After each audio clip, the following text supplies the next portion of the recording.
Philip Crowther, international affiliate reporter for the Associated Press, joins us now. Philip, good to see you. So Joe Biden's momentum continues to grow with the victory there in Michigan. What do you think helped him win?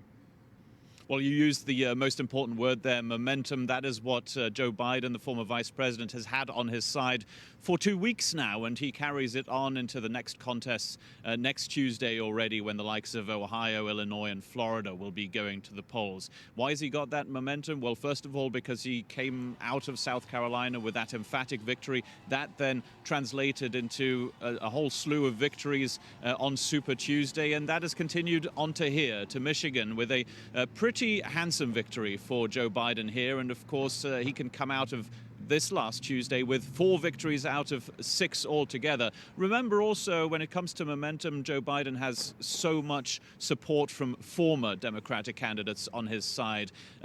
Just the night before the primary here in Michigan, he had on stage here in Detroit with him the likes of Senator Cory Booker and Senator Kamala Harris, who just a few months ago were on the debate stage with him, debating him. They are now in Joe Biden's camp. So you could really see that strength that the former vice president has right now, and it's translating into votes. 4 years ago, Michigan helped to propel Bernie Sanders' candidacy. What happened this time around?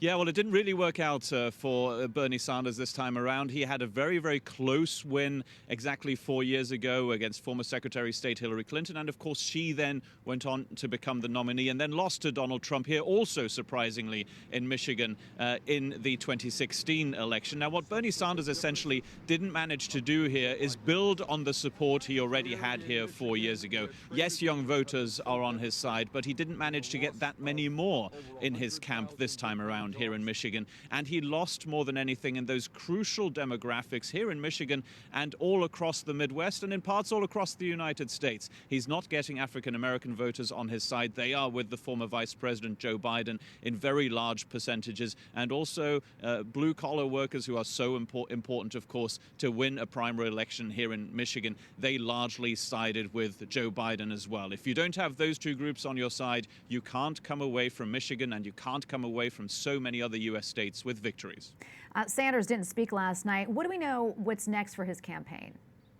Yeah, well, he's saying that he's taking things one event at a time. Now, that's more than anything because his event in Cleveland in Ohio, again, that is one of the states that will be voting next week, was postponed because of the coronavirus outbreak. We tend to hear from Bernie Sanders on election nights, but this time around, this Tuesday, there really wasn't much for him to discuss. He won the caucuses in North Dakota, and that was pretty much it. He really was working hard on trying to win Michigan again, as he did 4 years ago, and it was a pretty big defeat for him here. So I think chances are, more than anything, Bernie Sanders simply didn't feel like talking about what was a pretty bad night for him in this election cycle. Well, Philip, speaking of the coronavirus, how are the concerns of the virus affecting the campaign trail, and what changes are the candidates making?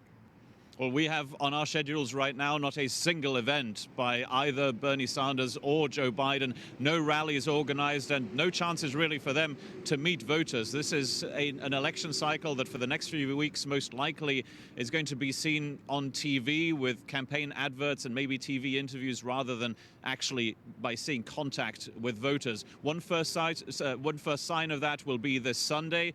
The Democratic debate in Phoenix in Arizona is going to happen. The two candidates are going to be there, but there's not going to be a live audience. That's going to be a first sign of things to come, with the administration saying clearly that the virus outbreak is getting worse at this point. Well, Philip, thank you so much for your analysis. Philip Crowther, international affiliate reporter for the Associated Press. Thanks again. Thank you. My pleasure.